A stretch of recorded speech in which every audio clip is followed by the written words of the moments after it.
As and when things change on the road, of course, with Traffic Marshal A1 Aranje over there. Remember, you can talk to us if you are on the roads. You can take a picture, tweet us, let us know how things are looking where you are using the hashtag Good Morning Kenya on Twitter.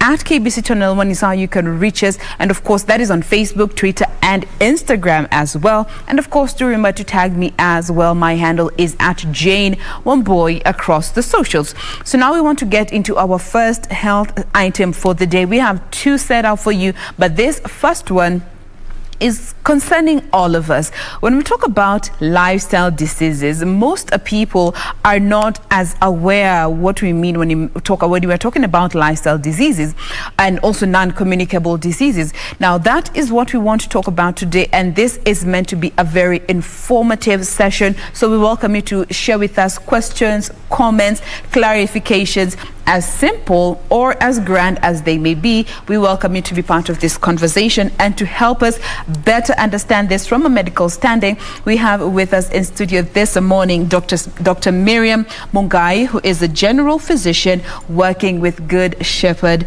Clinic. Good morning, Dr. Good morning to you, Wambui. Thank you so much for making time to be with us today. Thank you too for allowing me to come and speak to our Kenyans. Absolutely. Yeah. Are you on social media? No, not really. I just on WhatsApp. All right. Yeah. We'll get the details later. Yeah. Now, let's get straight into this. When you talk about lifestyle diseases, yes. First of all, is it something that you think people are conscious about or are aware about when you mention just the tag lifestyle diseases? Not really many people who are really know what is meant by the lifestyle diseases, because sometimes we don't think that whatever we are doing can affect us. Yeah. And that is why we say that many people are not conscious. Yeah. They are not conscious with what lifestyle diseases are, because some of the things that we do day in, day out, they affect our lifestyle. And some of them can lead to diseases. Okay. And those are what we call the non-communicable diseases. And most of them that affect, which is affecting our people, youth, young and old, is the diabetes and hypertension. And this is as a result of the way we live, the way we eat. Lifestyle, just yes. as the name itself suggests. Yeah. So that in essence is what we refer to when you talk about lifestyle diseases. Diseases that are brought about by how we lead our lifestyles. Yes, yeah. Okay. Yes. Now, when it comes to the age categories, from what you have seen interacting with the different patients, which age group or which which age group are mostly affected by these lifestyle diseases, or age doesn't matter? I may say that age doesn't matter so much, but before we used to say that those are diseases of the elderly. But nowadays it is no longer for the elderly. I think in those days maybe you were not born, people used to do a lot of works, they used to eat well, and nowadays, because like some of us, the way we used to live, we thought that we used to live that because of the poverty. Yes. The way we used to work, people are associated with the poverty. Yes. Like if I remember in our old days, things like chapati, rice, if you could find a home, you could not leave that home before you are given a chapati, because maybe you used to see them over the December with celebrations. But nowadays, because of the life, the way we are living, these are the foods that we eat each and day in, day out, and they have come to affect each and everyone. Because like I remember coming across an age of 26-year-old girl who had stroke because she had hypertension. In those old days, you could not get anybody with at the age of 30, at the age of 20, having hypertension, which is not nowadays. You can even get somebody. I remember last week I had a young man of 22 with blood pressure. Oh, wow. So we have come to those days that people used to think that the lifestyle diseases were for the old, but now they are affecting each and everybody. Okay. Now, we know when you talk about these lifestyle diseases, one might not be very informed or they get the particulars. So maybe you could give us some examples of some of these lifestyle diseases that we're talking about that fall under this bracket. The most common ones is hypertension and diabetes. Okay. And now we have even what we are calling the diabetes for the young. because many people are becoming diabetic at the age of 19, at the age of 20, those early ages.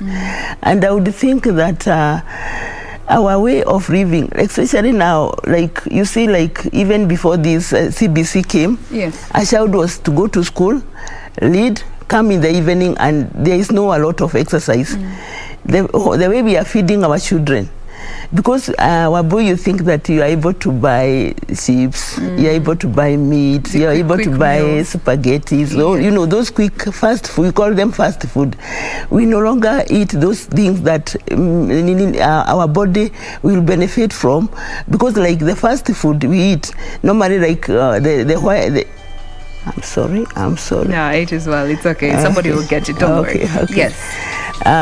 The food that we normally used to eat before, like when you eat githeri, for example, then we put githeri because that reminds me of high school. Yes, and because you think that during lifetime in school you eat githeri, and now you have cash, you no longer eat githeri anymore. Then it becomes an abomination. Yes, so those are when we eat food like the rice. You know, the content, the nutrition value in that food is not very much. So you find that the body is being denied a lot of nutrients. And now, as a result of being denied a lot of nutrients, the body now will come to revenge. And now it will come to revenge in different ways. Like when you eat, for example, you are eating those fast food, you are not working so much, you gain weight. And weight is one of the predisposing factors that would lead you to diabetes.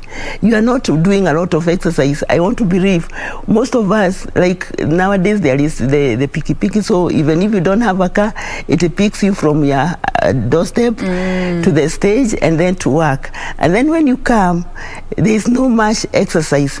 And that continues day in, day out. Whereby you find that the body is now not utilizing whatever it has. And then there are those other things that maybe can lead to, like maybe I would start with diabetes. When now there are those things that will affect, when there is a lot of fat, it will affect our pancreas, that this pancreas is not able to produce enough insulin that will convert this a lot of rice, a lot of chips that we have eaten to energy, so that it can be used in our bodies. So when it continues like that day in, day out, you find that now those carbohydrates that are in your body, they become sugar, and this sugar now goes to the bloodstream, and then that is the way now one will become diabetes. Oh my. Now I think that is the science that most of us don't really remember back from high school. We tend to just run over it, but allow me to just pause at that particular point. We'll be back to continue with this conversation. But bringing this conversation back to studio, we are having with us Dr. Miriam Mungai, who is a general physician working with Good Shepherd Clinic, talking about lifestyle diseases. And before we went for that particular press briefing with Dr. Magoha, you were telling us a bit about some of this lifestyle diseases, and I want us to get to some of the details. We were on to the diabetes at first. Maybe you could tell us a bit more about that before we get to look at the other particular lifestyle diseases. Yeah, diabetes is when your body is not able to convert the sugars into energy, and this is because the pancreas is not producing enough. That hormone that is called insulin, it is not being produced enough to convert the sugars that we eat. This is what comes from the carbohydrate foods, where it should be converted to energy so that the body utilizes it. So when the body is not able to convert, that is when we say someone is diabetic. And as a result of diabetes, this is where you find that so many people can become diabetes without their knowledge, because there is no pain. When you get that, you can live with diabetes without your knowledge. And sometimes the symptoms that people present with, you'll never regard them to be a sickness, because like you can start with dizziness on and off, You can have general tiredness. You just feel that you are tired, fatigue. Sometimes you become so thirsty. Maybe you think that it is because you have not taken enough. Other times you pass a lot of urine, and maybe like you consider that I'm passing urine because I have taken a lot of fluids. Yeah, and we say that it is always important for once to be checked, to go for checkup, because as I said, you can live. I remember way back when a teacher became bride without his knowledge. So when he became bride, it is when he noted that he was diabetic. Oh, wow. After becoming bride. So you can see that you can live with diabetes without your knowledge, because some of these symptoms are not they are not very serious. There are those who may say that they have the typical signs. Either you have a lot of excessive thirst, you are passing a lot of urine, you are having headache, blurred vision, and you cannot see well. Sometimes you might think it is, especially for those that become tired, you might think it is because of the previous day that you worked. You just feel you are tired even in the morning.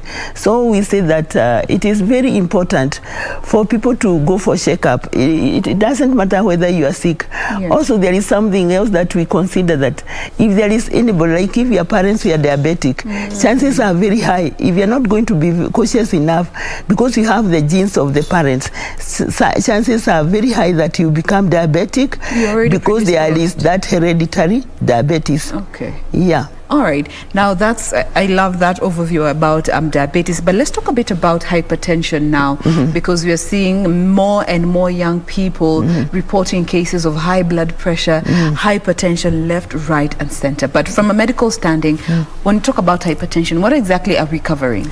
This is when there is a lot of pressure in your arteries. That is the blood. When the blood has to be pumped all over your body, but the pressure becomes so high, and this is as a result of some things like when you are diabetic, if I may go back, yes, you can easily become hypertensive. Because when these sugars are not well controlled, they clog. We say that they clog into the veins, and they narrow the veins, so that now the blood is not able to flow well, because this blood has to be pumped. So you find that you become hypertensive. There are also other conditions that can lead to hypertension, like when you gain a lot of weight, and when you have a problem like kidney problem, you can also become hypertensive. Some of the family plannings that people use, they can lead you to hypertension. Oh wow. Yeah. And hypertension is when your blood pressure is over 140, and the systolic is over 140. And what is the normal range? The normal range is, we say that it is between 120 and 80. But it can be a little bit elevated, but you are still not hypertensive. But the normal age, it is a age, it can be 110, 120, 114, but at least when it is 120 and 80, that one is a very normal one in that range.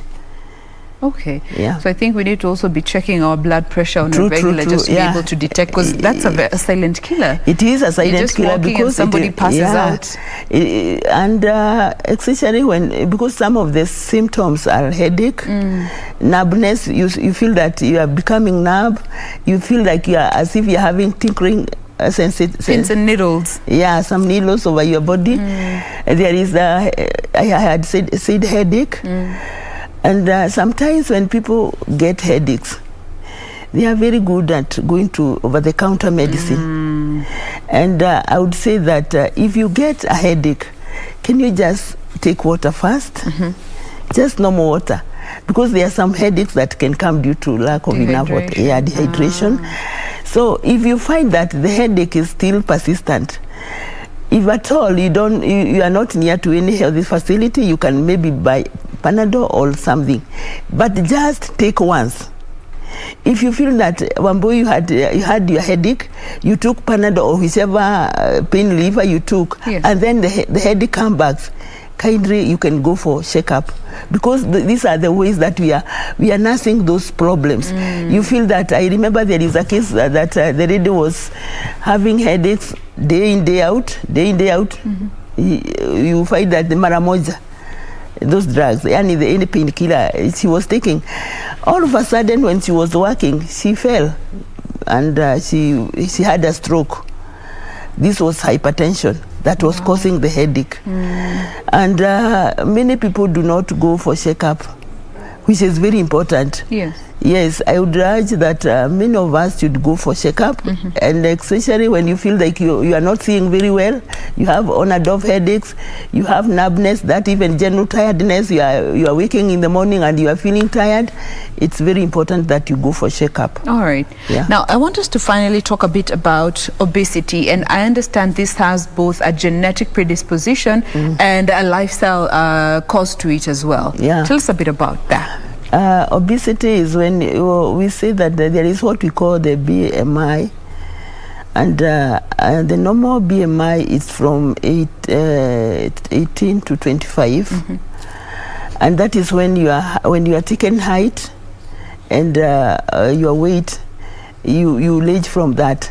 Anything above 25, you are overweight. If your BMI is over 25, you are overweight. When it goes over 30, you become obese. Sometimes, as there are some genetic factors that affect the obesity, but it is also contributed by the lifestyle again. Yes. Because it depends on how you feed.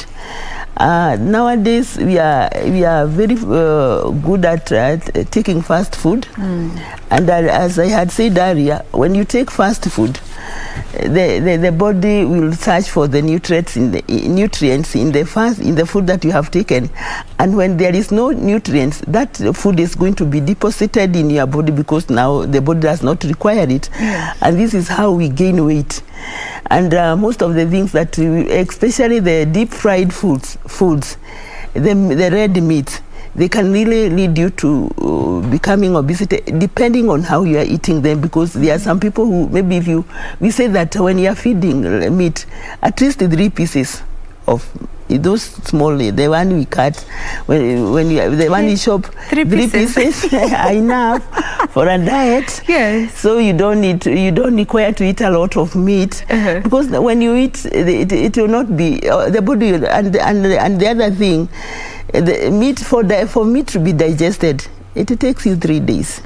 So when you eat a lot of meat today, a lot of meat tomorrow, you see that the day after, because there are some people who say that I cannot take food without meat. So you find that there is a lot of deposit in your body. So then now those deposits will keep on gaining you weight, piling and maybe if you are not cautious about it, you will become obese. And this obese can also lead you to those lifestyle diseases, because now you find that when there is a lot of fat clogged in our vein, the blood pressure will not flow well, so there will be needed a lot of pressure to push this blood to other, and that is the way that you become hypertensive. Also, that fat, sometimes when it clogs around the pancreas will not be able to function well, and this pancreas now will not produce enough insulin, and when enough insulin is not produced, you become diabetes. Oh, wow. So it is very important for us to watch the way we are feeding, and I think many of us might think that eating well is when you are eating sausage, eating meat. No, but when you eat balanced diet with a lot of vegetables are very important. So you eat a lot of vegetables, maybe with proteins and carbohydrates.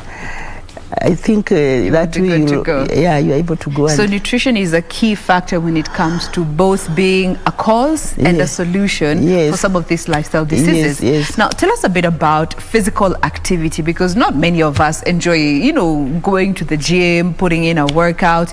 For most of us, we struggle to even get to have a regular working out routine. How is this a problem when it comes to lifestyle diseases? When you doesn't exercise your body, whatever you eat is not utilized, And it's not a must that most of us, we are not able even to meet the cost of the gym. But there are those ways that maybe you make a point of when maybe you are not on duty, you make a walk around maybe wherever you live. A fast walking of 45 minutes, that one will burn fat. If you're not able to do that, I always tell people that there is a very simple, you can stand just beside your bed or in your table, do as if you're learning. You're not moving, but time. Yeah, you do like you're running, or you might not be moving, but you are just there, even beside your bed. Those who are able to skip, you can do the skipping. That is an indoor activities that will help you burn the carbohydrates and the fat that is in your body, which will lead you not now to become obese, or to lead to those lifestyle diseases. Okay. Yeah. Now let's talk a bit about smoking and alcohol, which is something that the younger population are known to be very indulgent in. It being a cause of some of these lifestyle diseases that we are seeing. What is the relationship therein? Like when one is drinking, drinking alcohol it is also a carbohydrate. So it will lead you to maybe adding weight. It can also affect it can affect some of your organs, because like when you are taking a lot of alcohol, it can affect the kidneys. It can, because it is purified in the kidneys, it can affect them. Now when it is affected, like when the kidney is affected, it can lead you to hypertension. Also when you eat a lot, and most people who drink a lot, drinking goes together with nyama choma. Yes. So with the drinking and nyama choma, you also put a lot of weight, and maybe you are not also working, you are not doing vigorous work. So it can lead you to those diseases like hypertension and even diabetes. We have seen so many people become diabetic as a result of alcoholism and the nyama choma. There are a lot of nyama chomas that they eat. Maybe I'm not saying that you should not, but mostly it makes those people who drink a lot, they go together with the nyama choma. So that is how you lead to the lifestyle diseases, because there is no activities. You are taking a lot of meat, you are drinking a lot of alcohol, your systems are being affected. Smoking is also another cause, because like when you smoke, sometimes even your lungs, your heart is affected. So when they are affected, like when the heart is affected, it can also lead to hypertension. Yeah.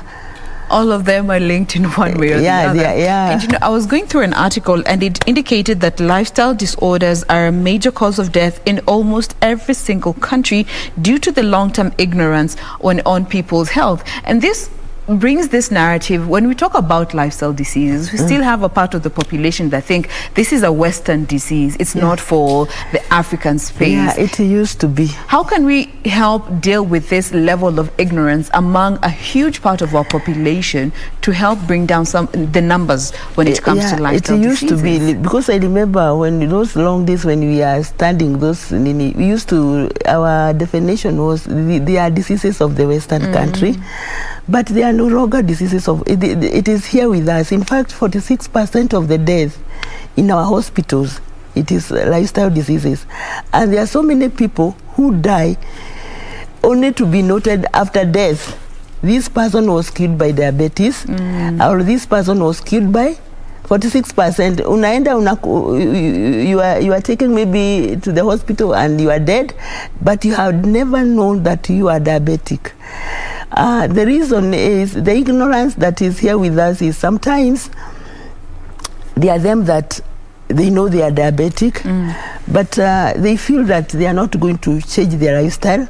They are not going to keep taking those drugs. Like sometimes a patient goes to the hospital, you are diagnosed with hypertension, you are put on medication, then after you take the medication a little while, you feel good. And now you feel that because now I am good, I don't need to... wean yourself off the medicine. Yes. And because sometimes you will never know that like sometimes the body become used to some of these conditions. So you are hypertensive, the blood pressure is very up, but you are not feeling any any sign, and it continues until now you go to either the stroke or they need the diabetic coma. Yes. What I would tell my fellow Kenyans is, it is very, very important for a checkup. I know almost in every healthy facility you can get in, be taken your blood pressure and blood sugar, and I know it is not even in the government facilities. They can be checked, because when you are not checked, sometimes you don't feel. There are some people who are noted that they are diabetic when they get a wound. You get a wound.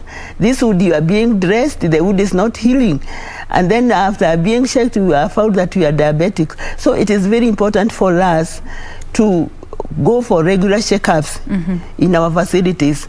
And once one is told that you are diabetic or hypertensive, yes, can you keep on getting follow-ups? Because sometimes many people, they come even where I work, they tell you, they come and maybe somebody is feeling unwell, and when you get to the history, this is a known diabetic. Have you been taking your medicine? Have you been? No, because I have not been. For how long? Some of people feel that they should not take those drugs every day. For how long am I going to take the drugs? But I think it is better to take the drugs, because when you're not taking medication, when you're not following up the instructions, you can start with diabetes, and then you end up with so many other diseases. Yeah. As a result of neglecting this diabetes, you can have a heart failure, you can become blind, you can have your legs amputated. So it is better that once you are told that you are diabetic, it is very easy to live with diabetics as long as you are doing exercise, you are following with the diet. Medication, yes. And the first treatment of diabetes is exercise. Number 2 is diet. Number 3 is the drug. So they have to work together. But if many people just concentrate on the medication.